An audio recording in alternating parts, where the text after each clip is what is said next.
everyone. You have made it to our last core value of our series, This is the Way. And look, I even wore my t-shirt to make sure I could celebrate this event that we have made it. And I hope that you've had so much fun learning about our core values, but even more in all of our rallies as we have started to practice this and put it into habit of our daily lives. And I've got one more core value for you that I hope that you tune in just to see how all of these core values come together. So I want to start with this idea of we're in sports season. Maybe you're not a sports person, but I like to watch sports at our house. And there's one phrase that I think is like really weird that we use pretty often. And it's, wow, they've got an arm. That person has a rocket of an arm on them. Like, have you seen their arm? And you're like, yeah, I've seen their arm. I've got an arm. Is it good too? But like, it's football season. It's baseball season, even in softball, that we have this phrase of nice arm. And I know that it means that they're just like, really good at throwing. And so I just wonder, for someone who's not in the throwing sports, can I use this in other sports? So I play soccer, and I just have tried this around. Man, my right foot killing it today, or can my left foot pick it up at all? Can it do these things? And it just feels a little awkward. It's not as good. I think sometimes people would say look at the leg on that person if it's a big kick or a big punt, but it's just not as frequently used as the nice arm notation. But we do this in sports, is that we take this skill and attribute it to a body part. And I think it's weird because here's my thing. If I think about me throwing or me kicking, it's not just my arm that moves. It's not just my leg that moves.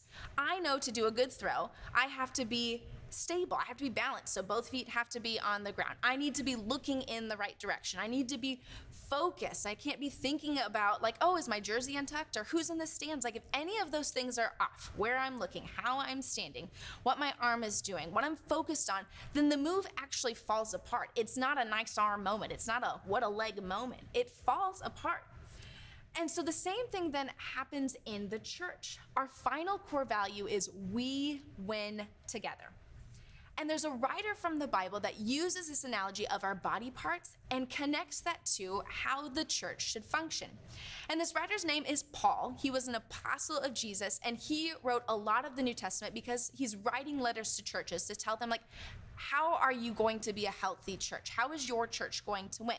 And so he wrote books of the Bible like Romans, 1st and 2nd Corinthians, Galatians, Ephesians, Philippians, Colossians, 1st and 2nd Thessalonians. And all these names mean is the city that they're writing to. So they're writing to Rome, or he's writing to Corinth. And so for us, it'd be the letter to the Atumwians, the letter to the Centervillians, the letter to the Fairfieldians. I don't know what it would be, but that's what's happening in the Bible when Paul is writing to these people to tell them this is how your church should function. And so he brings up more than once that there's disunity in the church because so many different types of people are coming together. He uses the ideas of Jew, Gentile, free, slave, man, woman, and we would do the same thing in our group of being athlete, band geek, choir nerd, smarty pants, churchgoer, not churchgoer. We also have all of these different people coming together. And so it's important for Paul and important for us to know, how are we supposed to function so we feel like we're doing this, that we're winning together. So again, Paul uses this analogy of how the human body works to how our church can work. And we're going to pick up his advice in 1 Corinthians chapter 12. It reads, "The human body has many parts, but the many parts make up one whole body.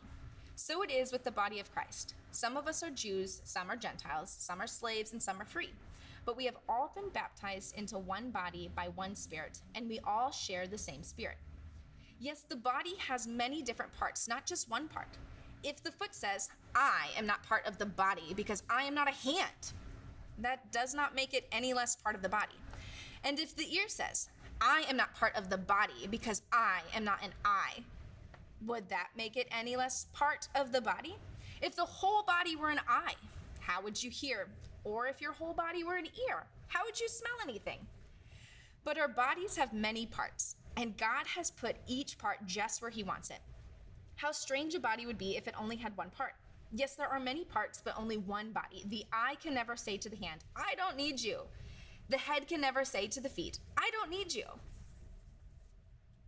I I love Paul here. I love his like snarky comments back to his churches, the little bit of sarcasm in there of just calling out what it is. And so I'm having the honor of doing this message near Halloween time. And so I brought obviously some props. Here's our lovely body here, right? This is my skeleton. He works really well together. There weren't any with muscles, and tendons. That might have been a little weird, but here's our guy. And Paul is saying like, this is our body.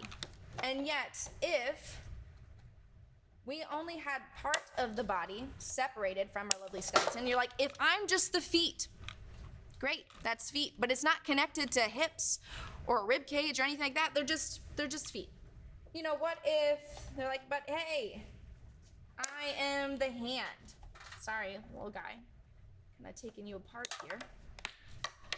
So if I'm just a hand, then like, of course, if you've seen, Wednesday or the Addams Family, like the hand looks really cool, but like if you really saw just a hand creeping around like its own, it'd be a little weird. Like it doesn't make sense. It's not part of our whole body. And that's what Paul is trying to say, is that we need the entire body together in order to function correctly, in order to move correctly. He even goes on the fact of saying, like, we can't even, like, call out who's who. Like, I should be an eye. I'm better than you because I don't smell. So what if the whole body was eyeballs? What would you do if the whole thing was eyeballs? Like, these are stories that we hear from aliens or weird kid books. Like, this is just bizarre to me. And it's just like the same thing happens, though, in our tribe, right? We start to compare. We start to wish. We start to be jealous. Like, I have this skill, so I'm better than you. Or, man, I really wish I was like this, but that's not the case either. And so we have this tension that appears, and I recently listened to a podcast because I'm old. I like podcasts. And it presented this idea of, like, in conversations, am I going into this conversation in a sense of competition or in a sense of cooperation? Because when I go into competition, that means the idea is that I want to win and I need to prove myself with my skills and my stories that they're better than yours. And yet, if I go into a conversation in cooperation, that means I'm going to take my skills and my stories and use them with your skills and your stories so that we then can win together. And I leave both these conversations feeling differently. When I'm trying to prove myself, I end up feeling just off. It's not right. And when I try to work with others, then I feel like I win, they win, and we all win. And again, if it's this idea, if I think I'm an I, so I think that I can see problems better than anybody else. Well, that doesn't matter if I don't match myself with somebody who has hands to actually fix the problem, or somebody who's really good at talking and vocalizing so they have the mouth to actually say anything. We need the entire body to be working together, and we need all of the parts. And so Paul even tells this again to a church in Rome called the Romans, and he says the same idea, but kind of adds on to it. Like Corinthians talked about how God has given us each a part, and when Paul talks to the Romans, he really expands on what that means. So we're going to pick up Romans in chapter 12, and it reads, "Just as our bodies have many parts, and each part has a special function, so it is with Christ's body. We are many parts of one body, and we all belong to each other. In his grace, God has given us different gifts for doing certain things well. So if God has given you the ability to prophesy, speak out with as much faith as God has given you. If your gift is serving others, serve them well. If you are a teacher, teach well. If your gift is to encourage others, be encouraging. If it is giving, give generously. If God has given you leadership ability, take the responsibility seriously. And if you have a gift for showing kindness to others, do it gladly." In your group tonight, you're going to be revisiting this passage because I want you to talk with your group, and I really want you to be thinking now, like, where do I think I am in my tribe? What role do I play? What gift has God given me? Is it teaching? Is it encouraging? Is it being kind? Is it showing mercy? Like, what role do we have to play in our tribe? Because I believe that in order for us all to win together, you have a part. You've got a part to play. And so we think about this again back to sports. Is I know in soccer there are 11 positions. Football, 22 positions. Baseball, softball, 9 positions. Basketball, 5 positions. Volleyball, 6 positions. Listen, guys, I did my research. These all have a position, and what we get to notice is that if a position is missing, if a person is missing, the whole team feels it. We notice that that person is gone, that skill set is gone, and honestly, the enemy, he will always come in and take an advantage of that in our teams and in life. And at the same time, we'll have teams that you've been on that everybody's fighting for the same position. And we feel it there too. Like, this is not a winning team because we're all still fighting with each other. In a band, you would say that, okay, if the band is all drums, like, that's great. You have a cool beat and rhythm, but where's the music?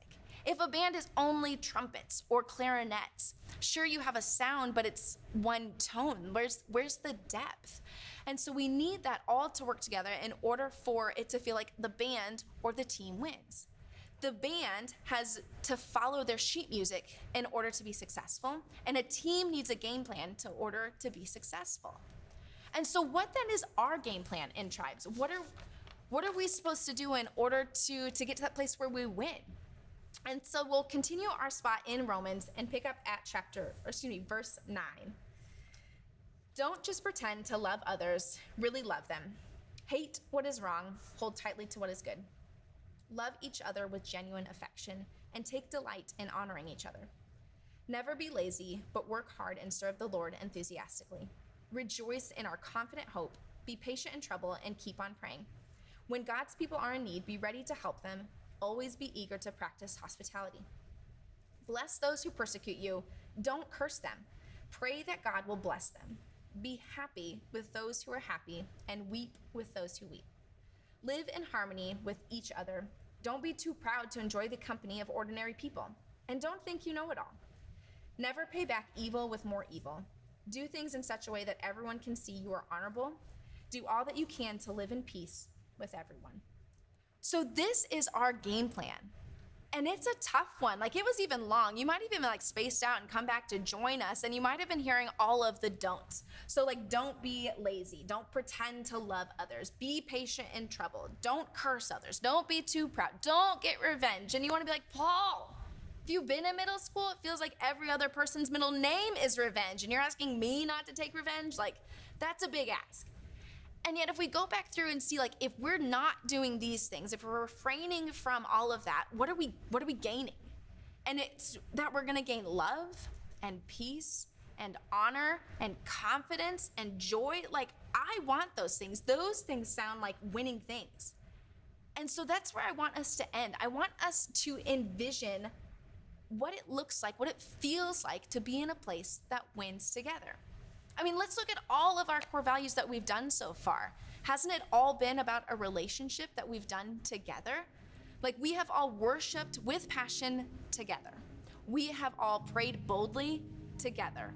We have served with joy. We have raised others up together. We have given and shared life together. And so I hope that you're starting to feel that Awake is a winning place. Your tribe is a winning place, because the goal is for us to win together. And don't we want that just everywhere then? Right? Can you just imagine it for just a split second? What would it be like if your friend group like actually won together? What would it look like if your family actually won together? What would it look like if the school actually won together? Like, isn't that mind-boggling to think through the relief and the awe of places where we win together? And so Awake, it has to start somewhere. And I think it starts here. We have been together for 7 weeks now. And this is the place to really love others, to outdo one another in good works, to be bold, to pray, to rejoice, to cry, to cheer on.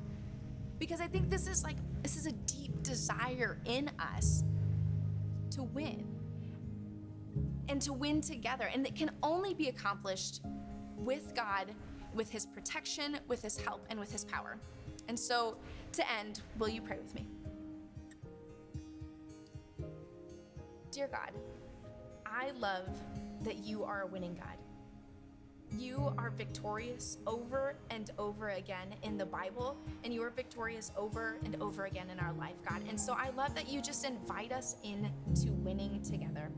God, I pray for protection in our tribes, that we can fill our spots. God, that you will enlighten to each person what their role is in their tribe, and that you continue to call them forward into it. God, I pray that there is a spirit of unity in our tribes that we can work together in order to glorify you and to know more about who you are, Jesus. In your Son's holy name, amen.